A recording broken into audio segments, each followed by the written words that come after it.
परिकलिका के लिए अन्योन्य प्रेरण, अन्योन्य प्रेरण से सीधा सा तात्पर्य एक ही है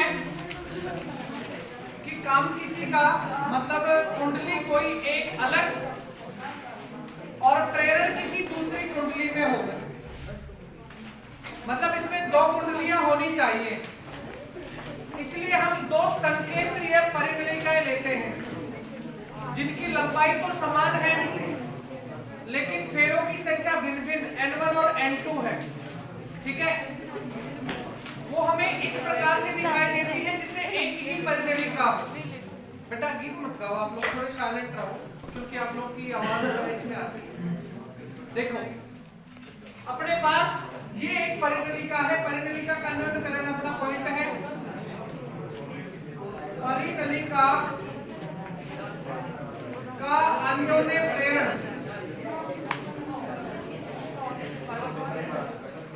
अन्योन्य प्रेरण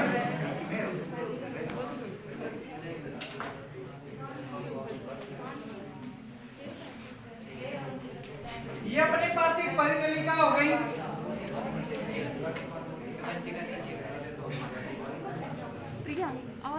आउटर परिकलिका है बेटा, आउटर सोलेनोइड है एक तरह से ये, और ये भीतर वाली परिकलिका मैंने आपके सामने इसमें डाला दी। ये दो परिकलिकाएं हो गई हैं जिनमें पेड़ों की संख्या भिन्न भिन्न है।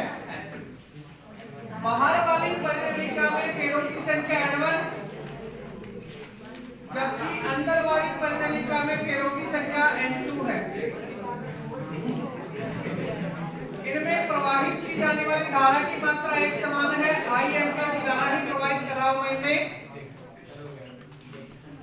धारा का प्रवाह इस दिशा में,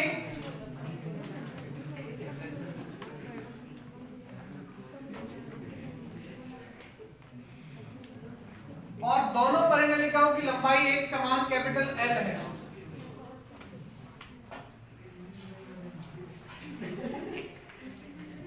तो बाह्य परिकलिका पर चुंबकीय क्षेत्र का मान देखना है। पहले तो हमें बाह्य परिकलिका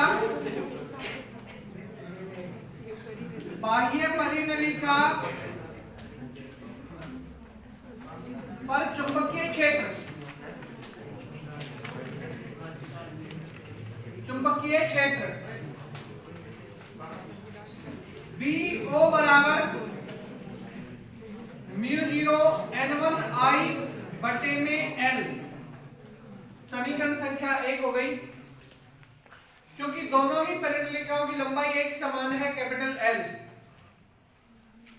फेरों की संख्या में भिन्नता है, धारा भी समान ही जा रही है। तो इस बाह्य परिकलिका से संबंधित फ्लक्स देखना है। इस परिकलिका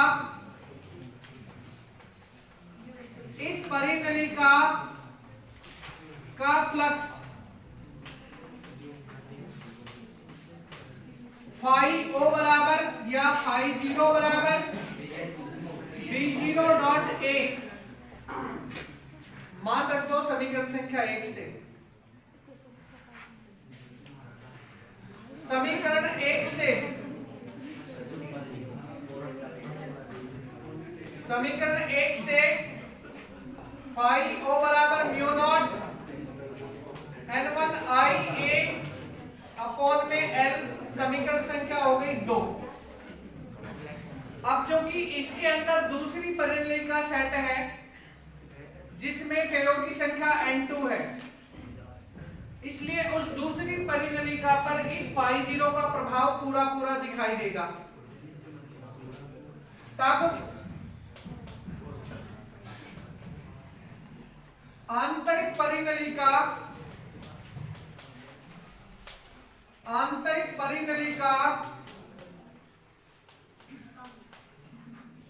का फ्लक्स फाई बराबर n2 dot phi not, n2 गुणा फाई 0, मान रख दो समीकरण संख्या 2 से। समीकरण 2 से फाई बराबर म्यू नॉट n1, इस n2 को भी शामिल कर लिया, n1 n2 i a upon में l। समीकरण संख्या हो गई 3। लेकिन अन्योन्य प्रेरण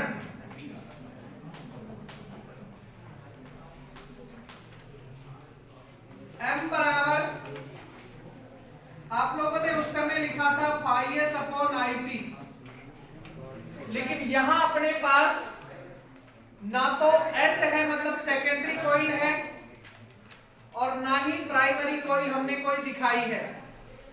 इसलिए हम लोग लिख देंगे बराबर का निशान लगा के फाई अपॉन में आई, फाई अपॉन में आई। तो फिर m बराबर फाई अपॉन आई। इस समीकरण 3 से इस समीकरण 4 में मान रखेंगे, या फिर हम ये कर सकते थे कि इसमें फाई बराबर एम आई कर देते और इन दोनों को कंपेयर कर देते, मतलब एक दूसरे से तुलना कर देते। समीकरण 3 व 4 से, समीकरण 3 व 4 से m बराबर म्यू जीरो n1 n2 आई ए अपॉन में l गुणा 1/i। आई से आई कैंसिल हो जाएगा बेटा। आप बेटा थोड़े खड़े होकर देख लेना, आपको दिखाई दे जाएगा, या फिर आपको आपकी हाइट थोड़ी लंबी करनी थी, मम्मी को बोलना था बॉर्नविटा पिला। अब आपने बोला नहीं, उन्होंने पिलाया नहीं, तो अपनी लंबाई आप लोगों की छोटी रहेगी, और छोटी रहेगी तो खड़े होकर देखना। आई से आई कट जाएगा, आई से आई कट जाएगा, तो m बराबर आपके पास आ जाएगा m बराबर mu zero n1 n2 a upon में l, या फिर समीकरण संख्या नाम देंगे 5। चूंकि a बराबर पाई आर स्क्वायर, परिमेलिका के एक अल्पांश का वृत्त है बेटा। ये हमने वृत्त क्या क्षेत्रफल इस वजह से लिया है, तो समीकरण 6 के रूप में m बराबर mu zero n1 n2 dot pi R square upon में l। समीकरण 6। कई बार आप लोगों को समीकरण 5 के रूप में क्वेश्चन दे देता है, वो आपको क्षेत्रफल सीधा दे देता है, और कई बार उसकी त्रिज्या देता है। यदि त्रिज्या देता है तो समीकरण 6 को काम में ले लोगे, और यदि क्षेत्रफल देता है तो समीकरण 5 के द्वारा अन्योन्य प्रेरण की गणना करोगे।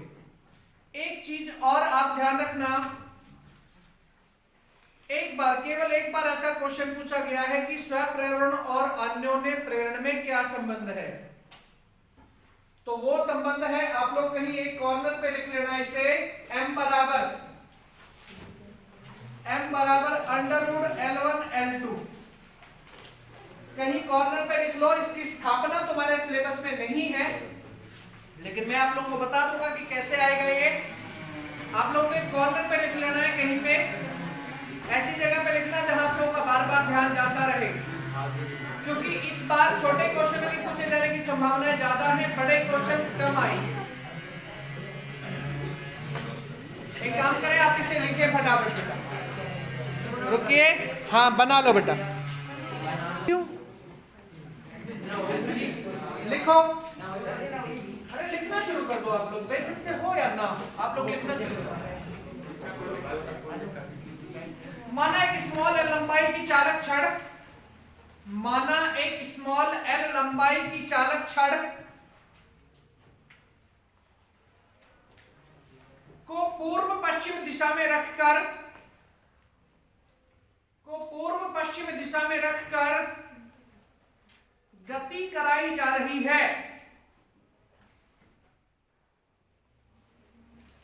गति कराई जा रही है तब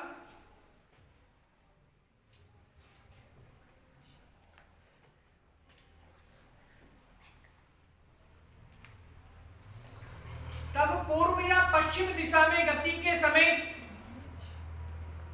तब पूर्व या पश्चिम दिशा में गति के समय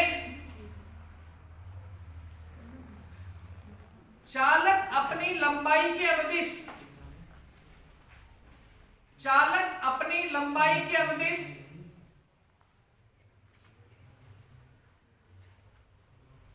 गति करेगा, चालक अपनी लंबाई के अनुदिश गति करेगा, तब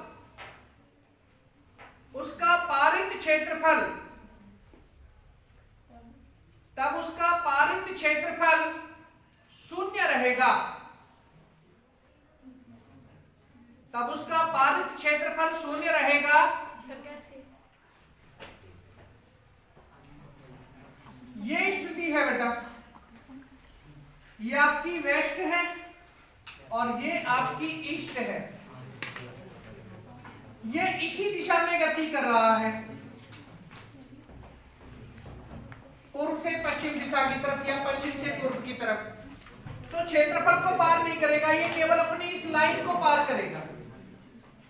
ये क्षेत्रफल को पार कब करता? जब यूं गति करता, अर्थात इस तरह की स्थिति में होता जब ये, तब ये क्षेत्रफल को पार करके जाता। अब ये क्षेत्रफल को पार नहीं करेगा, तो पारित क्षेत्रफल का मान 0, तब प्रेरित विद्युत वाहक बल का मान भी 0 होगा। इसमें आगे लिख दो बेटा, तब उत्पन्न विद्युत वाहक बल का मान भी 0 होगा।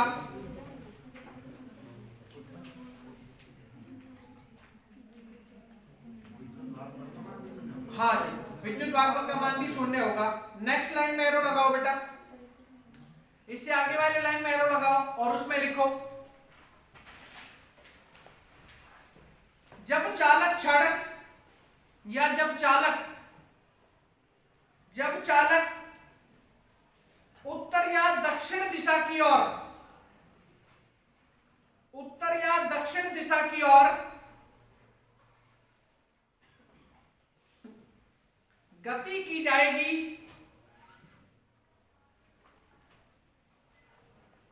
तब वह पृथ्वी के वर्टिकल कंपोनेंट को क्या कहते हैं? ऊर्ध्व घटक। तब वह पृथ्वी के ऊर्ध्व घटक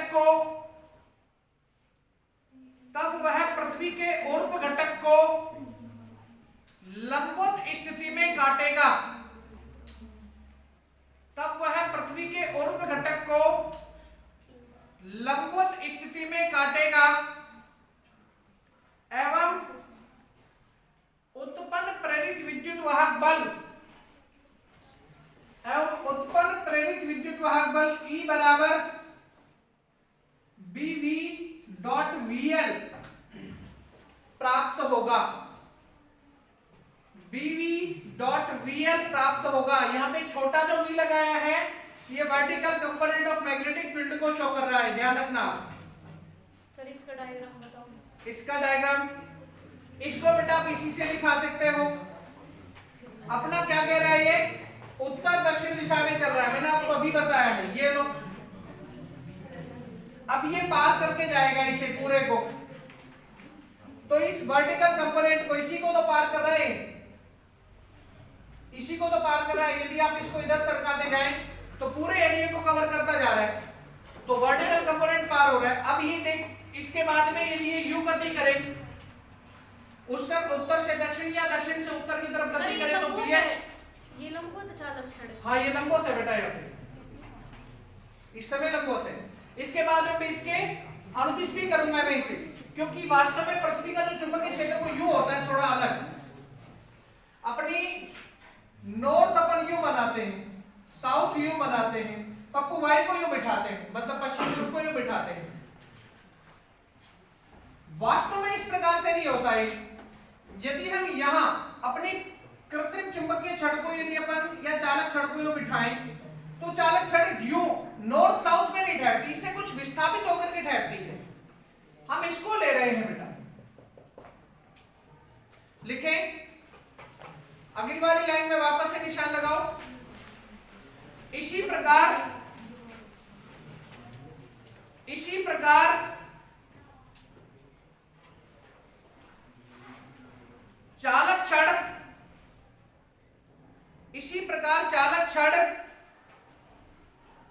ऊर्ध्वाधर ऊपर या नीचे, ऊर्ध्वाधर ऊपर या नीचे की तरफ गति के समय, ऊर्ध्वाधर ऊपर या नीचे की तरफ गति के समय क्षैतिज घटक BH को काटेगी, क्षैतिज घटक BH को काटेगी, उस समय प्रेरित विद्युत वाहक बल E बराबर BH.VL प्राप्त होगा। उस समय प्रेरित विद्युत वाहक बल E बराबर BH.VL प्राप्त होगा। नीचे लिखना पैराग्राफ चेंज करके बेटा। इस प्रकार स्पष्ट है कि चालक छड़ की भिन्न